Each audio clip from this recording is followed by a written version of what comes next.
Let's learn chess the smart way. Today, we study the Colle system step by step, analyzing each move with practical questions and teacher's hints. Follow along and try to guess the right ideas. Welcome to the Colle system. Let's start with nf3 from white. Why not commit to d4 right away? The idea is flexibility. White keeps black guessing and avoids early theoretical battles. Now, c5 by black. Interesting, right? Black immediately challenges the center and signals an active approach. White prepares the Colle setup with c3 and e3. Why these quiet pawn moves? They support the center and keep options open. White waits to see how black will place their pawns and pieces. Both knights develop naturally. White plays nbd2, not nc3, why? On d2, the knight supports e4 and keeps c3 for a future pawn or bishop. Now both bishops come out, and both sides castle. Did you notice how both players finished development before opening the center? White captures on c5. What's the point of this exchange? By taking on c5, white removes black's central pawn and tempts black's bishop away. The game is heading into a new phase. White strikes in the center with e4. Why is this timed now, not earlier? With the bishop on c5, black is less able to challenge white's center. This e4 break is a critical call idea. After the exchanges, what does nb3 accomplish? It eyes the bishop on c5 and the a5 square, putting pressure and preparing to gain the bishop pair if possible. Why play h3 here? To stop annoying pins like bg4 or possible knight jumps, keeping white's minor pieces free. Next, white develops their queen's bishop, aiming at the kingside and preparing for possible captures or central control. Notice white's logical piece maneuvers. nbd4 applies central pressure, 1 rupee supports e-file breaks, bf1 is a common regrouping move in the Colle, keeping the bishop flexible. Black plays h6, why? Preventing white's pieces from landing on g5 and keeping the kingside solid. White's queen goes to b3. Why put the queen on the open b-file?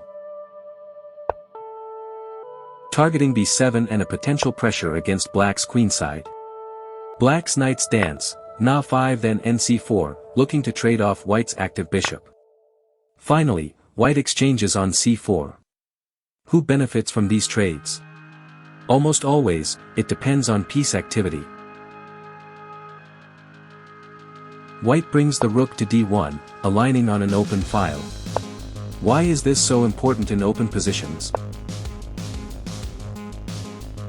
Control of the only open file often means control of the game. Black gets his bishop active with ba4, pressuring the b3 knight and opening tactical opportunities ahead. White doubles rooks, pressuring the b-file and ramping up threats. The queens come off the board, and black's knight enters f6 to regroup for the defense. Now, white pushes b4, why? To gain space and force open lines for rooks. Black's rook invades the e-file. Who will control the activity now? White centralizes the pieces, nc2 and bd4, reinforcing the center. Exchanges continue and pieces fight for open lines. Why does black play bf4 here? Trying to trade off white's active bishop and simplify into a more balanced endgame. A critical moment, black sacrifices the bishop for a knight, then strikes with e3+. Why is this dangerous?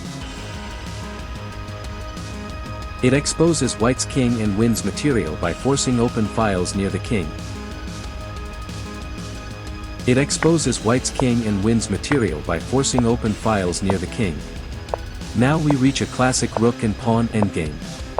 White's queenside pawn looks unstoppable, but there's even more danger ahead. Notice how, even with opposite-colored pawns, black is running out of waiting moves.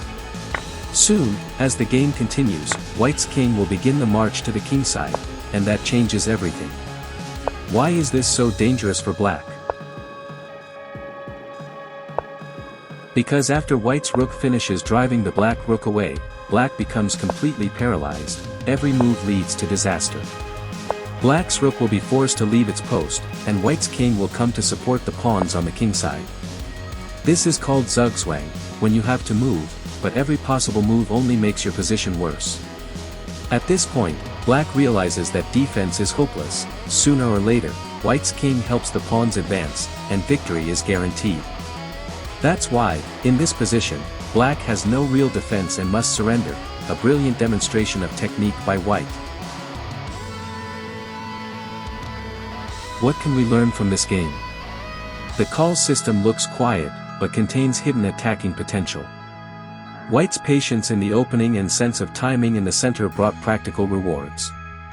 In endgames, the most active pieces and the faster pawn often decide the result. Try the Colle system yourself. Sometimes a simple setup leads to subtle, powerful play. Like, subscribe and share, more great chess stories coming up.